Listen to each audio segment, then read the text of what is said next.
بسم اللہ الرحمن الرحیم۔ السلام علیکہ یا صاحب العصر والزمان۔ جنوں میں سے یہ اپنے متعلق حلال و حرام کے مسائل پوچھنے آئے تھے، جیسا کہ تم لوگ آ کر اپنے حلال و حرام کے مسائل پوچھتے ہو۔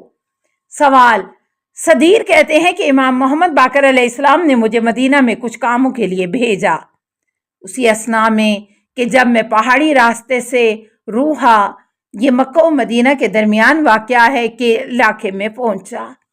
میں اپنی سواری پر بیٹھا ہوا تھا۔ میں نے ایک ایسے شخص کو دیکھا کہ جس نے آپ کو اپنے کپڑوں سے لپیٹا ہوا تھا۔ میں اس کی طرف روانہ ہوا اور میں سمجھا کہ یہ پیاسا ہے۔ میں نے پانی کا برتن اسے دیا۔ اس نے کہا مجھے پانی کی ضرورت نہیں۔ پھر اس نے مجھے ایک خط دیا کہ جس کی سیاہی ابھی خشک نہیں ہوئی تھی۔ میں نے جیسے ہی خط کی مہر کو دیکھا تو وہاں امام محمد باقر علیہ السلام کی مہر مبارک تھی۔ میں نے پوچھا کب حضرت علیہ السلام سے آپ کی ملاقات ہوئی؟ کہنے لگا ابھی۔ میں نے خط کو کھولا تو اس میں میرے لیے احکامات تھے۔ پھر میں نے دیکھا تو وہ شخص غائب ہو چکا تھا۔ میں امام محمد باقر علیہ السلام کی خدمت میں پہنچا تو عرض کیا آپ علیہ السلام پر قربان جاؤں، آپ علیہ السلام کی جانب سے ایک شخص میرے لیے خط لایا تھا جبکہ اس کی سیاہی ابھی خشک نہیں ہوئی تھی۔ جواب: آپ علیہ السلام نے فرمایا ہمیں جب کسی کام میں جلدی ہوتی ہے تو ہم جنوں کو بھی دیتے ہیں۔ دوسری روایت کے الفاظ کچھ یوں ہیں کہ اے صدیر، بے شک بہت سارے جن ہمارے خدمت گزار ہیں، جب فوری کام ہوتا ہے تو ہم انہیں بھیجتے ہیں۔ سوال: عبداللہ بن سنان کہتے ہیں کہ امام جعفر صادق علیہ السلام فرماتے ہیں کہ ایک دن حسن بصری امام محمد باقر علیہ السلام کی بارگاہ میں حاضر ہوئے۔ امام علیہ السلام نے انہیں فرمایا کہ اے بصری بھائی، میں نے سنا ہے کہ تم نے قرآن حکیم کی ایک آیت کریمہ کی غلط تفسیر کی ہے۔ اگر یہ درست ہے تو پھر تو نے اپنے آپ کو اور دوسروں کو ہلاکت میں ڈال دیا۔ کہنے لگا قربان جاؤں کون سی آیت ہے؟ امام علیہ السلام نے فرمایا اس آیت کریمہ کی تفسیر وَجَعَلْنَا بَيْنَهُمْ وَبَيْنَ الْقُرَى الَّتِي بَارَكْنَا فِيهَا قُرًى ظَاهِرَةً وَقَدَرْنَا فِيهَا السَّيْرَ سِيرُوا فِيهَا لَيَالِيَ وَأَيَّامًا آمِنِينَ۔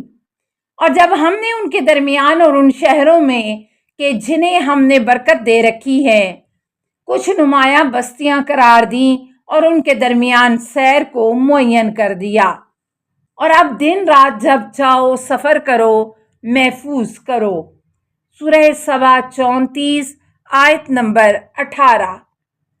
تم پر افسوس، یہ کیسے ممکن ہے اللہ تعالیٰ نے یہ آیت کریمہ مکہ و مدینہ کے لیے نازل کی ہو، جبکہ مکہ و مدینہ طیبہ میں اور ان دو شہروں کے درمیان لوگوں کا سامان چوری ہو جاتا ہے اور بعض اوقات لوگ انہی شہروں میں گرفتار کر کے غلام اور قیدی بنائے جاتے ہیں یا قتل کیے جاتے ہیں۔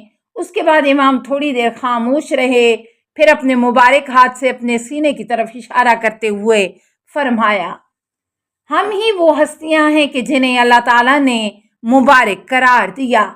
حسن بصری نے عرض کیا قربان جاؤں، کیا اللہ کی کتاب میں کوئی ایسی مثال ہے کہ جہاں قرا شہر یا قصبہ انسان کے لیے استعمال ہوا ہو؟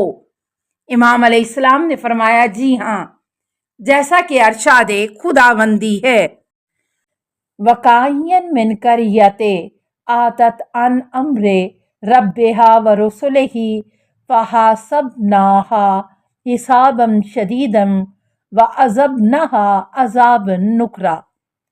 اور کئی ایسے شہر اور قصبے تھے کہ جن کے رہنے والوں نے اللہ تعالیٰ اور ان کے رسولوں کے حکم کی نافرمانی کی تو ہم نے شدت سے ان کا محاسبہ کیا اور انہیں منفرد انداز سے عذاب میں گرفتار کیا۔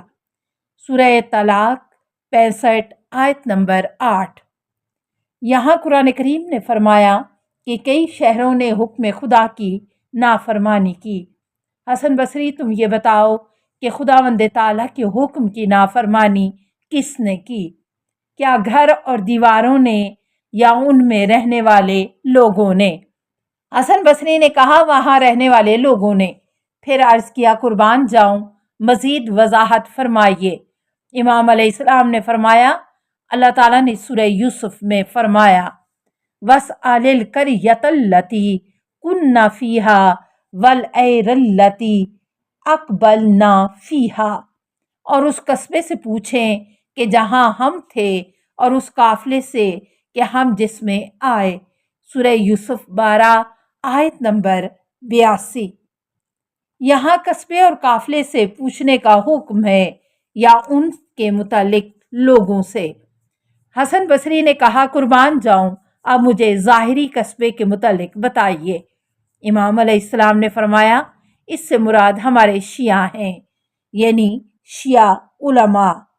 سوال: خسیمہ کہتے ہیں کہ میں نے امام محمد باقر علیہ السلام سے اس آیت کریمہ کے متعلق پوچھا یوم یاتی بعضو آیات ربک لا ینفع نفسا ایمانھا، جب تیرے رب کی بعض نشانیاں آ جائیں تو کسی کو ایمان لانا فائدہ نہ دے گا۔ سورہ انعام 6 آیت نمبر 158۔ جواب: امام علیہ السلام نے فرمایا اس سے مراد ہم اہل بیت کی مودت اور نصرت ہے۔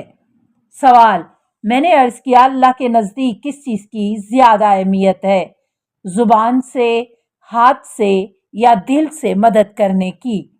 جواب: امام علیہ السلام نے فرمایا اے خسیمہ، زبان سے ہماری مدد تلوار سے مدد کی مانند ہے جبکہ ہاتھوں سے مدد افضل ہے۔ اے خسیمہ، تحقیق قرآن کریم 3 حصوں میں نازل ہوا ہے۔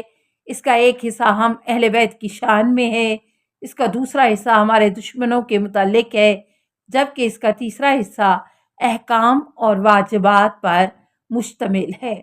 اگر کسی گروہ کے متعلق کوئی آیت کریمہ نازل ہوتی جب وہ مر جاتے آیت کی افادیت ختم ہو جاتی۔ اس طرح قرآن کریم کی افادیت بالکل ختم ہو جاتی، جبکہ قرآن پاک ابتدا سے آخر تک جب تک زمین و آسمان قائم ہیں جاری رہے گا۔ لہٰذا اس میں کردار کے گروہ کے لیے ایک آیت ہے جس کی وہ تلاوت کرتے ہیں۔ اے خسیمہ، تحقیق اسلام کا آغاز عالم غربت میں ہوا اور بہت جلد غریب ہو جائے گا۔ خوشخبری اور مبارک ہو غریبوں کو۔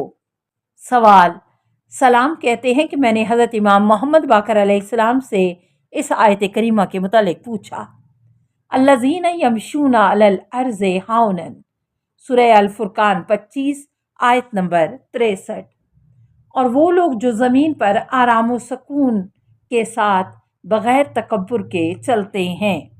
جواب: امام علیہ السلام نے فرمایا اس سے مراد اوصیاء اور ائمہ ہیں جو اپنے دشمنوں کے خوف سے یوں چلتے ہیں۔